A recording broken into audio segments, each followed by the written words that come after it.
ઓમ શ્રી ગણેશાય નમઃ. જય શ્રી કૃષ્ણ મિત્રો. ભગવાન શિવના બટુક અવતારની કથા આપણે સાંભળીશું. પૃથ્વીની રક્ષા અને જન કલ્યાણના હિત માટે અનેકવાર ભગવાન વિષ્ણુની જેમ ભગવાન શિવે પણ અવતાર લીધો છે. તો આપણે આવા જ એક અવતાર બટુક અવતારની વાત કરીશું. ભગવાન શિવે આવો જ એક અવતાર લીધો છે, બટુક અવતાર. બટુકનો અર્થ થાય છે નાનું બાળક. પૌરાણિક કથા અનુસાર એકવાર મા પાર્વતીની પુત્રી અશોક સુંદરીએ એક હુંડ નામના દૈત્યને તેની બાળ અવસ્થામાં જ શ્રાપ આપ્યો હતો કે તેનું મૃત્યુ અશોક સુંદરીના થનારા પતિ નહુષની હાથે થશે. માટે બાળ અવસ્થામાં જ અસુર હુંડે નહુષનો વધ કરવાની યોજના બનાવી દીધી. દૈત્ય હુંડ વિચારે છે કે હું અશોક સુંદરીના શ્રાપને નિરર્થક કરી નાખીશ. એનો શ્રાપ સિદ્ધ થાય એ પહેલા જ નહુષને નષ્ટ કરી દઈશ, એની હત્યા કરી નાખીશ. હું બાળ અવસ્થામાં જ અશોક સુંદરી અને નહુષનો વધ કરી દઈશ. અશોક સુંદરીએ વિચાર્યું કે મારે આ વાત માતાને કહેવી જોઈએ.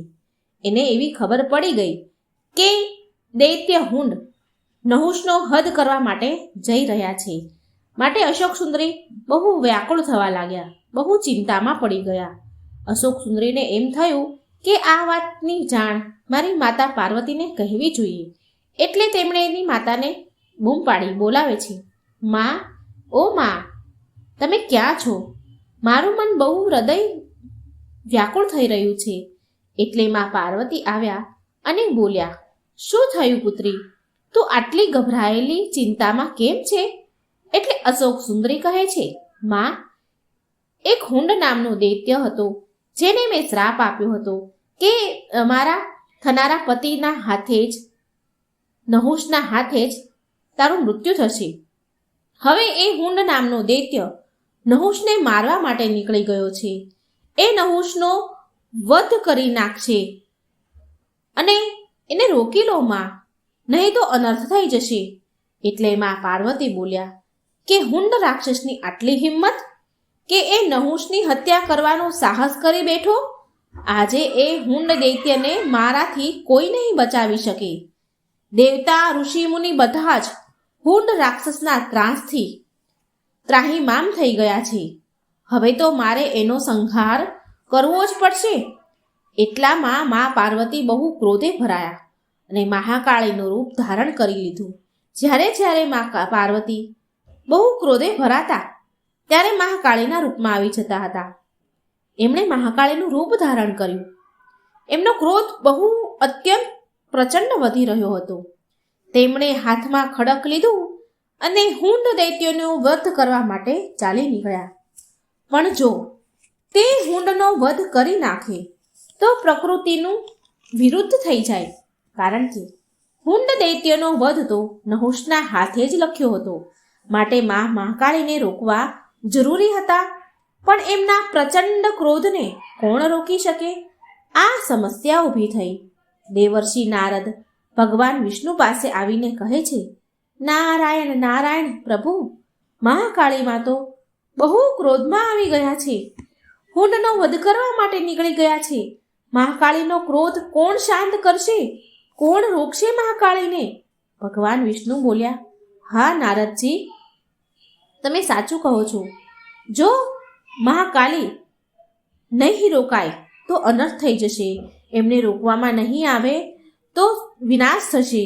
હવે તો માત્ર મહાદેવ જ આ મહાકાળીના ક્રોધને શાંત કરી શકે એમ છે.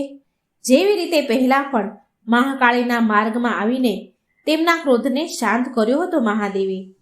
તમે તો જાણો જ છો દેવર્ષિ નારદ, જ્યારે દેવી પાર્વતી અત્યંત ક્રોધે ભરાય છે ત્યારે તે મહાકાળીનું રૂપ ધારણ કરી લે છે અને પછી એના ક્રોધને શાંત કરવો અસંભવ થઈ જાય છે. એટલી વારમાં બધા જ દેવી દેવતા ભગવાન વિષ્ણુની પાસે વૈકુંઠ લોકમાં પ્રગટ થયા. બધા બહુ ચિંતામાં આતુર વ્યાતુર હતા. દેવતાઓ બોલ્યા, ઇન્દ્રદેવ બોલ્યા, દેવી કાળી અત્યંત ક્રોધમાં આવી ગયા છે. ભગવાન વિષ્ણુ સંસારનો ડર ઊભો થઈ રહ્યો છે. સમસ્ત સંસારમાં ડર વ્યાપી રહ્યો છે. સમસ્ત સંસાર ડરના મારે કાપી રહ્યું છે. કંઈક કરો શ્રી હરિ, કંઈક કરો પ્રભુ. ભગવાન વિષ્ણુ બોલ્યા, તમે ચિંતા ન કરો ઇન્દ્રદેવ, આપણે ભગવાન શિવ પાસે જઈએ. અને ત્યાં જઈને બ્રહ્માજી બોલ્યા. બધા જ દેવો ભગવાન શિવ પાસે આવ્યા અને બ્રહ્માજી બોલ્યા, હે મહાદેવ, બધા જ દેવતા તમારી પાસે વિનંતી કરવા આવ્યા છે, એમની સહાયતા કરો પ્રભુ. મહાદેવ બોલ્યા, હું તમારી શું સહાયતા કરી શકું છું બ્રહ્મદેવ? અરે થયું છે શું એ મને કહો. એટલે ઇન્દ્રદેવ બોલ્યા, મહાદેવ, દૈત્ય હુંડને ખબર પડી ગઈ કે ભવિષ્યમાં તેનો વધ તમારા થનારા જમાઈ નહુષના હાથે થવાનો છે. માટે તે દૈત્ય નહુષની હત્યા કરવા માટે નીકળ્યો છે. દેવી પાર્વતીને આ વાતની ખબર પડી એટલે દેવી પાર્વતી ક્રોધે ભરાઈને દેવી મહાકાળીનું રૂપ ધારણ કર્યું અને તેનો વધ કરવા માટે ગયા છે. હવે એમનો ક્રોધ તમે જ શાંત કરી શકો છો પ્રભુ. એટલે શિવજી બધા જ દેવી દેવતાને શાંત કરે છે, આશ્વાસન આપે છે. અને ભગવાન શિવ ભોળાનાથ દેવી મહાકાળીની સામે પ્રગટ થાય છે. મહાકાળી ક્રોધની અગ્નિમાં બળી રહ્યા હતા. તે ભગવાન શિવને તેની સામે જોઈને તેમણે મહાકાળીએ વિશાળ રૂપ ધારણ કરી લીધું અને તેમનો ક્રોધ અત્યંત વધી ગયો. શિવજી પણ તેમને રોકવા માટે વિશાળ રૂપ ધારણ કરી લે છે અને કહે છે, શાંત થઈ જાઓ દેવી. મહાકાળી બોલ્યા, નહીં પ્રભુ, મારો ક્રોધ ત્યારે જ શાંત થશે જ્યારે હું હુંડ દૈત્યનો વધ કરીશ.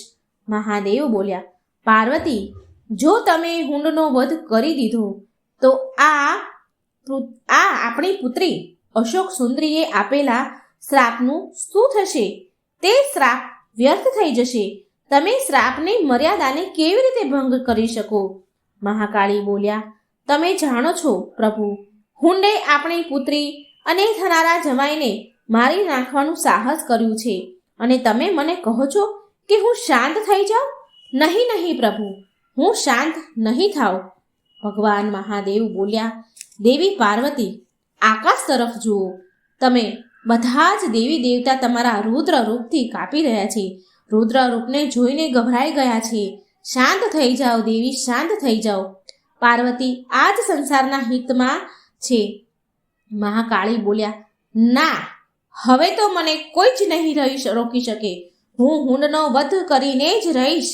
તમે મહાદેવ મારા રસ્તામાંથી હટી જાઓ. હું આજે નહીં રોકાઉં. મહાદેવ બોલ્યા, ઊભા રહો દેવી પાર્વતી.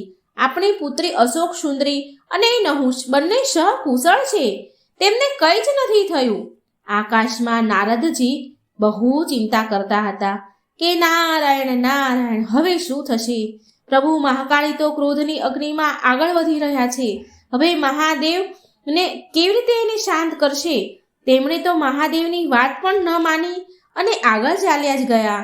એટલે ભગવાન વિષ્ણુ પ્રગટ થયા નારદજી સામે અને બોલ્યા, દેવર્ષિ નારદ, ભગવાન શિવના હોવાથી આપણે ચિંતા કરવાની કોઈ જરૂરત જ નથી. તે દેવી કાળીના ક્રોધને જરૂર શાંત કરશે. તમે નિશ્ચિત રહો દેવર્ષિ. મહાકાળી ક્રોધમાં આગળ વધી રહ્યા હતા. એવામાં મહાકાળીને એક બાળકના રડવાનો અવાજ આવ્યો. વાસ્તવિકમાં તે બાળક બીજું કોઈ નહીં પણ મહાદેવનો જ અવતાર, બટુક અવતાર હતા, જે બિલકુલ મહાદેવ જેવું જ બાળ સ્વરૂપ તેમણે લીધું. મહાદેવ તેના બાળ રૂપમાં ખૂબ રડી રહ્યા હતા, ખૂબ જોરથી રડી રહ્યા હતા. એ રડવાનું બંધ જ નહોતા કરી રહ્યા. એક જ ધારા સતત રડવાના અવાજના કારણે મહાકાળીમાં ઊભા રહી ગયા. તેમને આ બાળકના રડવાનો કરુણ અવાજ એના કાને પડ્યો અને મહાકાળી ઊભા રહી ગયા. અને તે બાળકનું રડવાનું મહાકાળીથી જોવાતું ન હતું. એટલે તે બાળક પાસે ગયા. શોધતા બાળક પાસે ગયા. નાના બાળકને રડતા જોઈને મહાકાળીથી રહેવાયું નહીં અને તે બાળકને તેડી લે છે અને ખોળામાં લીધો. અને મહાકાળી બોલે છે, આ બાળક આટલો બધો કેમ રડી રહ્યો છે? આ બાળક તો ચૂપ થવાનું નામ જ નથી લઈ રહ્યો. લાગે છે આ મારા પ્રચંડ મહાકાળીના રૂપથી ડરી ગયો લાગે છે. મારે મારા વાસ્તવિક રૂપમાં આવી જવું જોઈએ.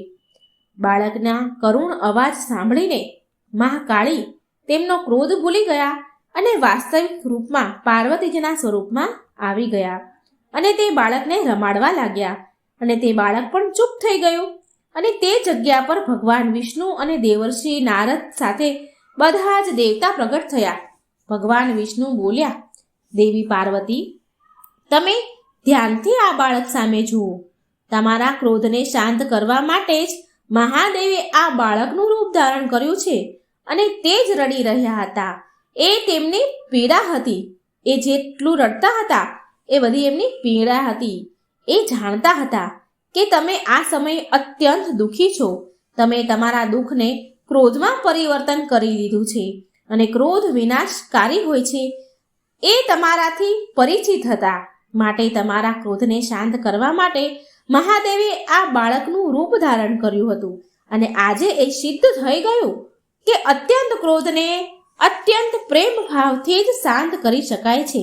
મહાદેવ આજથી તમારા આ રૂપને બટુક અવતાર નામે ઓળખાશે. બધા જ દેવી દેવતાઓએ મહાદેવ અને માતા પાર્વતી પર ફૂલોનો વરસાદ વરસાવ્યો અને ભગવાન શિવના બટુક અવતારને ભક્તો પૂજવા લાગ્યા. તો મિત્રો, આ હતો ભગવાન શિવનો બટુક અવતાર. વિડીયો જો સારો લાગે તો લાઈક કરજો, શેર કરજો, કોમેન્ટ બોક્સમાં મહાદેવનું નામ જરૂર લખજો. જય શ્રી કૃષ્ણ. રાધે રાધે. Thank you.